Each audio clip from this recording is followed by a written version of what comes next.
Ini kan ada beberapa orang itu yang berhak menerima zakat, 8 ya. Pertama apa? Satu persatu fakir. Fakir ini apa? Yang nggak punya apa-apa sama sekali. Untuk makannya pada hari itu saja dia tidak punya. Dan orang seperti itu tidak wajib tidak wajib dia mengeluarkan zakat fitrah. Karena yang wajib zakat fitrah itu punya cukup makanannya untuk hari Idul Fitri. Ya. Walaupun kemarinnya dia lapar, nggak punya apa-apa, dan hari keduanya dia juga besar kemungkinan akan kelaparan juga. Tapi di hari Idul Fitri dia itu ada duit, maka dia wajib zakat. Ada duit dan cukup untuk kebutuhan pokoknya dan keluarganya. Dan ada sisanya ini wajib dizakatkan jika ada cukup nisabnya. Sehingga misalnya saya miskin ini, aduh. Ada yang ngasih saya di waktu subuh, wah banyak sekali. Belum mulai sholat belum mulai sholat id, wajib saya keluarkan. Wajib saya berikan kepada orang miskin juga yang berhak. Jadi dia kan, jadi punya dia jadinya kan, dan belum mulai sholat, wajib dia keluarkan. Bahkan andai kata ada 2 orang miskin nih, saya keluarkan, miskin saya jadinya kan, dia keluarkan ke saya lagi, itu juga sah, ya sah, tuh bolak-balik. Nih kamu miskin, baik, miskin saya jadinya nih, kan? Oh ya sudah, karena dia sudah mampu kan, dan saya sudah miskin. Andai kata terjadi seperti itu, ya tidak masalah, ya, tidak masalah. Itu fakir. Miskin, kalau miskin cukup untuk, tapi tidak banyak lah, sangat sedikit. Punya tapi sedikit sekali, atau begini mungkin lebih tepat bahasanya, miskin punya tapi tidak cukup. Kalau fakir tidak punya sama sekali. Susah mungkin sekarang ya. Semiskin-miskin orang banyak makannya ya, apa-apa dimakan sekarang kan. Kan pohon-pohon pisang pun jadi, pohon-pohon nangka pun jadi kan. Pohon pisang pun jadi. Ares kan, pelecing apa pun jadi. Rata-rata punya motor. Gimana itu? Cari sampai dapat. Kalau enggak ya ada kriteria yang lain yang bisa dizakatkan, yang bisa dizakati. Apalagi yang ketiga, al-amilina 'alaiha. Amil di sini kata ulama yang diangkat oleh pemerintah yang sah, kecuali pemerintahnya zalim dan memanfaatkan itu. Itu yang berhak menerima zakat. Kalau amil yang dibuat-buat beramai-ramai, yuk bareng-bareng bikin, terus memungut, terus bagi-bagi, itu tidak. Kata ulama enggak. Yang diangkat oleh hakim atau khalifah saja itu yang berhak. Sekarang kan banyak panitia-panitia. Berhak mereka? Tidak menurut hukum dasarnya. Tetapi adalah perbincangan ulama biasa. Ulama kontemporer bilang apa? Yang dimaksudkan oleh para ulama klasik adalah apabila diangkat oleh hakim yang khalifah yang Amirul Mukminin dan adil dan bla bla bla bla, yang menggunakan sistem lama. Ya, kalau sistem sekarang sudah berubah, maka amil yang diangkat oleh masyarakat juga berlaku maksudnya boleh menerima zakat. Itu tentang amil. Apa setelah amil? Mu'allaf dulu. Mu'allafati qulubuhum, kata Allah. Nah, ini yang mu'allaf ini maksudnya apa? Yang baru-baru masuk Islam dan hatinya masih lemah. Allah yaftah alaikum. Masih galau, masih asing rasanya. Masih ada kekhawatiran dia kembali. Masih belajar. Tapi kalau sudah mantap, apalagi sudah lama, ya misalnya sudah 7 tahun bukan mu'allaf namanya, Saya mualaf, katanya kapan masuk Islam? Ya sekitar 20 tahun yang lalu, baru 20 tahun lalu kok. Ya, enggak bisa. Yang itu enggak bisa nerima zakat. Ada maksimal kalau enggak salah 5 tahun mungkin. Itu paling lama sudah itu. Itu yang menerima zakat supaya dia semangat dikasih enggak jadi dia keluarkan, dapat duit juga kita katanya.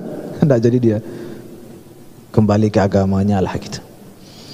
Memang soal mu'allaf ini malah para ulama kadang-kadang enggak sih kita bilang menipu, tapi karena melihat maslahat. Sama seperti berbohong kadang-kadang kan boleh demi maslahat orang, misalnya mendamaikan atau apa. Ini keselamatannya di akhirat lebih-lebih. Misalnya saya mau masuk Islam dengan syarat saya berzina, boleh berzina. Saya tidak bisa meninggalkan zina, hobi saya itu. Kalau boleh dalam Islam saya masuk, kalau nggak boleh saya nggak jadi masuk.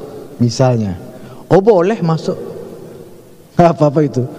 Yang penting dia masuk aja dulu. Nanti itu kita pikirkan. Kan bohong itu kan tidak boleh dalam Islam. Tapi para ulama kita,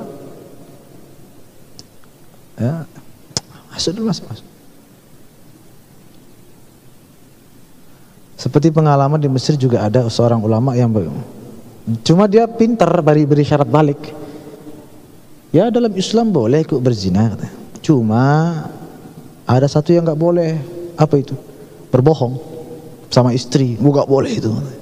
Waduh, katanya. Saya kalau pulang lama-lama ditanya udah dari mana, padahal saya udah berzina. Kalau saya jujur, mati saya. Tapi kalau saya bohong, nggak boleh dalam Islam, katanya. Akhirnya apa? Lama-lama dia belajar untuk tidak bohong. Bagaimana caranya? Mau tidak mau berhenti berzina demi meninggalkan bohong itu. Nah itu loh. Nah, itu seperti itu. Mu'allafati qulubuhum terus. Wa fir riqab. Ya. Fir riqab ini budak, tapi nggak semua budak. Kalau ambil saja nggak semua ambil. Ya, mu'allaf tidak semua mu'allaf. Budak pun tidak semua budak. Fir riqab ini yang dalam perjanjian, maksudnya perjanjian dengan tuannya. Perjanjian dengan tuannya. Jadi maksudnya dengan tuannya bilang, kamu wahai budakku, begini, kamu akan merdeka kalau kamu bayar sekian. Oke, deal, tanda tangan, hitam di atas putih, materai 6.000, jadi.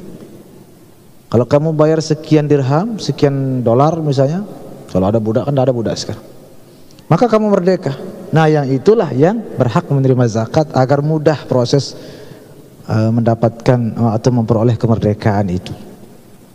Mukatab dalam istilah lainnya, yang sudah ada perjanjian dengan tuannya, apabila dia menyetor sekian maka dia bebas dari belenggu tuannya. Itu namanya firiqab. Jadi budak pun tidak semua budak. Apa setelah itu? Wal gharimin, yang berhutang pun tidak semua orang yang berhutang. Berhutang untuk apa dulu? Berhutang karena dia bangun diskotik, bar, nggak bisa. Itu jangan cuekin aja utangnya itu. Hutang misalnya dia bangun masjid. Hutang dia sedang mengeluarkan biaya untuk mendamaikan dua kelompok yang bertikai. Dia mengorbankan itu. Nah orang kayak gitu luar biasa, itu harus dibantu itu, dikasih zakat. Berhutang untuk kebutuhan pokok primernya beserta keluarga, yang tanpa itu dia akan binasa. Itulah ya. Sama menurut sebagian ulama juga harus sudah jatuh tempo. Itu tambahan syarat dari sebagian ulama.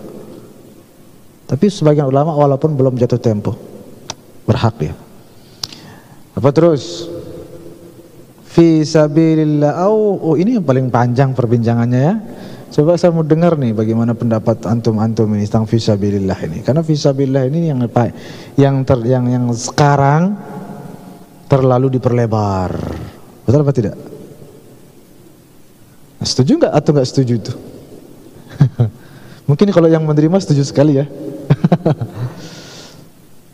Fisabilillah yang sesungguhnya yang mana? Yang berperang di jalan Allah kan? Percaya tidak percaya, yang berperang di jalan Allah pun tidak semua, tapi yang free, yang tidak dibayar oleh pihak yang berwajib, tidak digaji perangnya, itu yang menerima zakat. Tapi kalau digaji, ayo kamu berangkat perang tentara, yang diangkat, yang diberi tunjangan, diberi ada asuransi lengkap, itu tidak menerima zakat. Padahal berperang di jalan Allah, tapi dia sudah ada yang menanggungnya, ada yang beri tunjangan, ada yang menggajinya lah, dan yang menjamin keluarganya juga. Yang free itu, yang maksudnya yang gratis, pergi betul-betul sukarela dan tidak ada yang menggajinya, itu yang menerima zakat. Tapi sekarang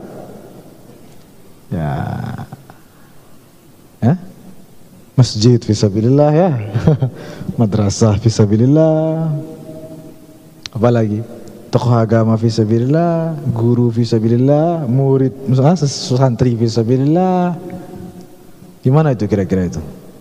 Semua mazhab itu mengatakan itu semua tidak masuk fisabilillah itu.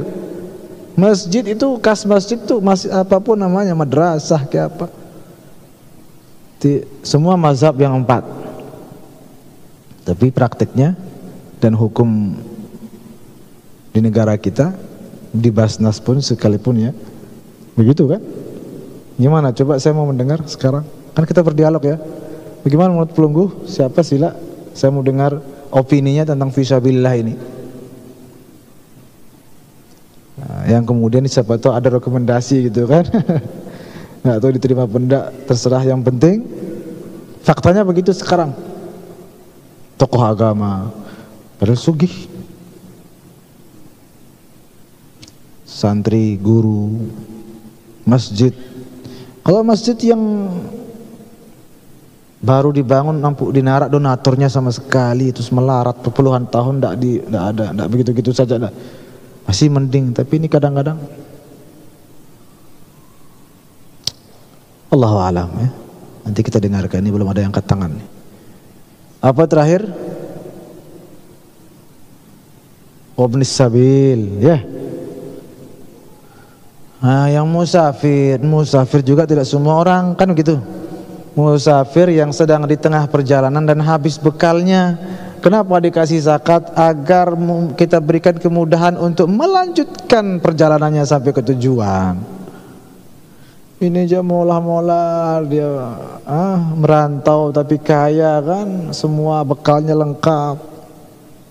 Terima zakatnya, misalkan musafir, ibnu sabil kata Anda begitu. Ya. Uangnya banyak, orang tuanya kaya, tapi di tengah jalan entah dicuri, entah jatuh di mana, hilang, itu dan belum sampai tujuan. Itu yang menerima zakat. Wallahu taala a'lamu bis-shawab.